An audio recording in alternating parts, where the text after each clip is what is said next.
Today on In the Woodyard, we're on a rescue mission. We have my favorite uncle being held hostage, and we need to save him again. It is a delivery day. I've got 2 deliveries today. Pretty much every day I've been doing 2 deliveries. Seems like for forever. Some days I do 1, some days I do 3, some days I do 4. Today I've got 2, and I have 2 more pending that guys just got to get back in touch with me to schedule the time. So it's been just nuts this year, and I am going to run out of wood, which is a good thing and a bad thing at the same time. It is the double-edged sword. You want to sell it all because you made it to sell, but then you got to replace it, and if you don't have stuff to replace it, and people call like, so I'm working on some things right now to get wood that I can process and sell immediately. So here's the scoop. Today's first delivery is for a full cord of hard maple. It's a guy that used to buy all oak. He wanted oak all the time. And then one time I delivered him half oak and I think half locust, and he liked that. But I told him about how hard maple is just as good as oak. He said, well, maybe I need to try that. So this time he said, bring me the hard maple. So that's what we're gonna do in the first load. Then the second one is going to a guy that gets oak and cherry usually. This time he said cherry, and he wants 2/3 of a cord. So those are the 2 deliveries I'm gonna do back to back towards the end of the day today. Right now I'm gonna go load up this trailer load full, and then we're gonna deliver it in about an hour. I gotta load it first. And then after that, we're gonna deliver the other one. Now, to replace the wood that I'm selling so fast, the only way I can do it and make it so that it works for me and for my customers and for what I can and can't do here yet. Unfortunately, I can't do anything here yet at my old wood yard, my business, which is right here. There you go.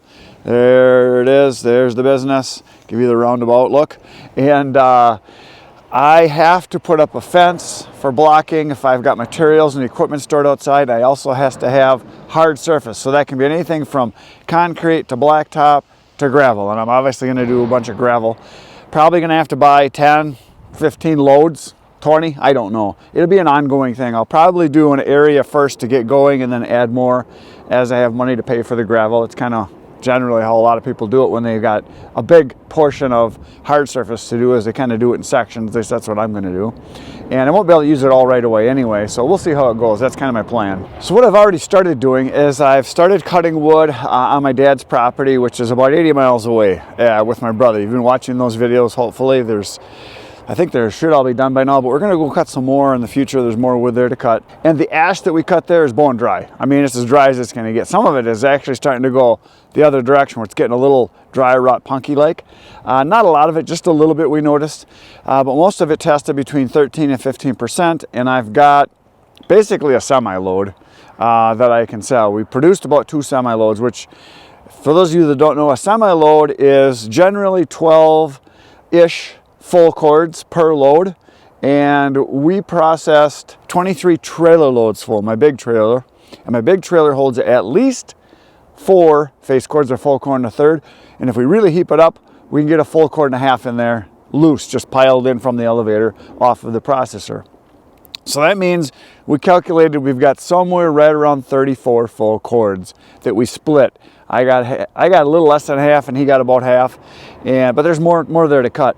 So I'm going to be able to sell all that. So every time I go there, I'll just bring a load home. I've already brought 3 loads back, I think, and I've already sold a bunch. And so if we did 34 full cords, that means we're each going to get 15, 16, 17 full cords.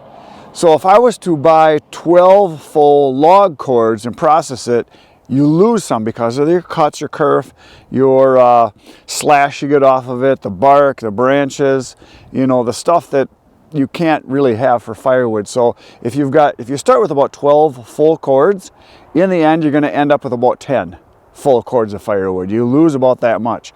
Usually for every 6 full cords, you end up with 5 full cords of firewood. That's kind of the rule of thumb I go by.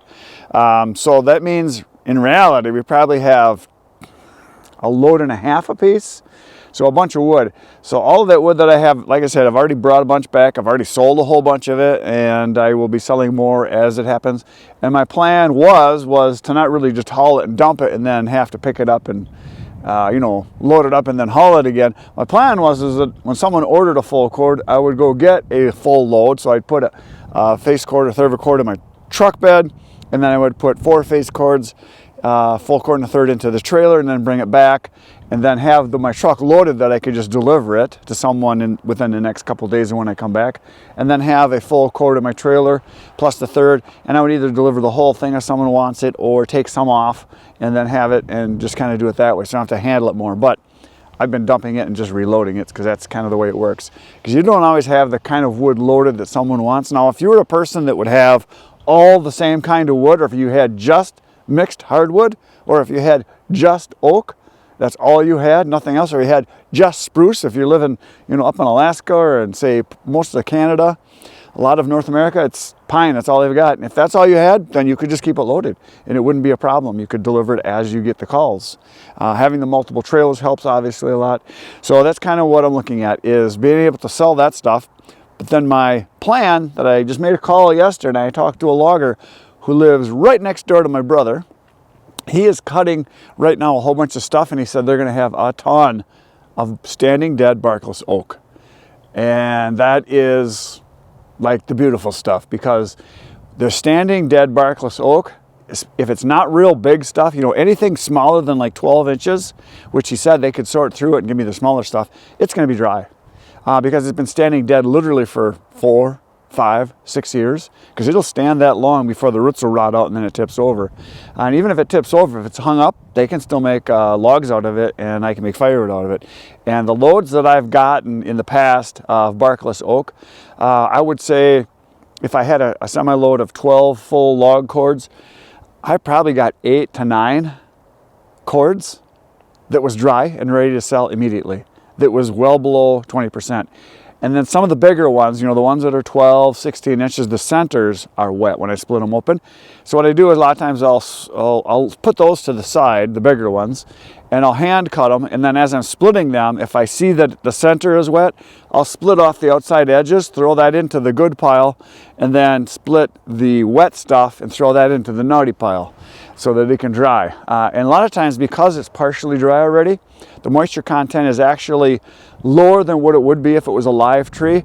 Live oaks, not live oak, but trees that are alive, green, generally have 40, 42, 43% moisture content. But the dead standing stuff, even the stuff that's the bottom, the butt, the trunk of the tree, the base of it, a lot of that stuff, even the wet section, I've tested it, and it's been in the low 30 percentile.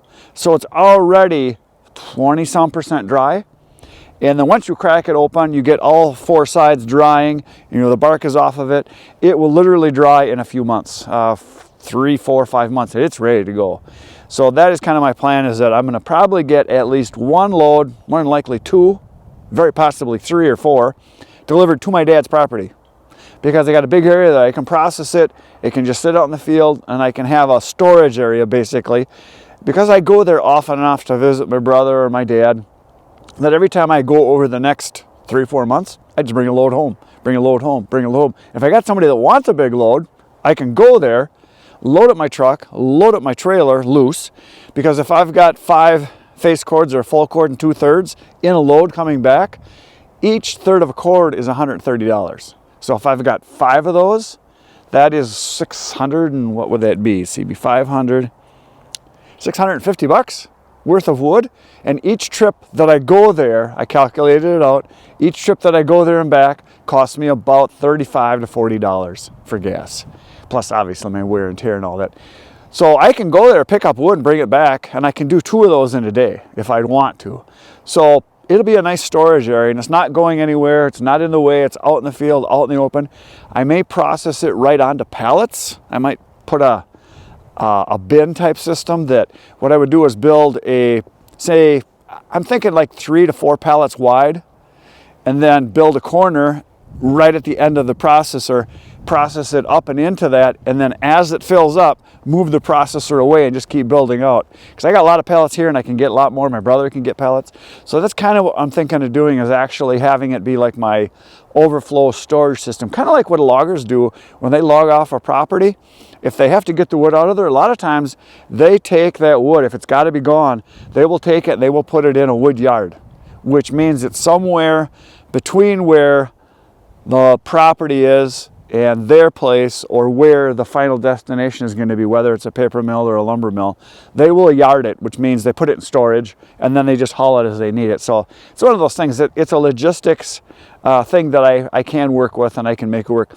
The reason I want to do that is I'm getting so low on wood. My oak especially is getting low. My cherry is getting low.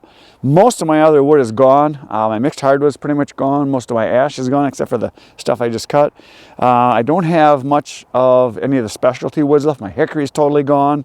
The beech is almost all gone.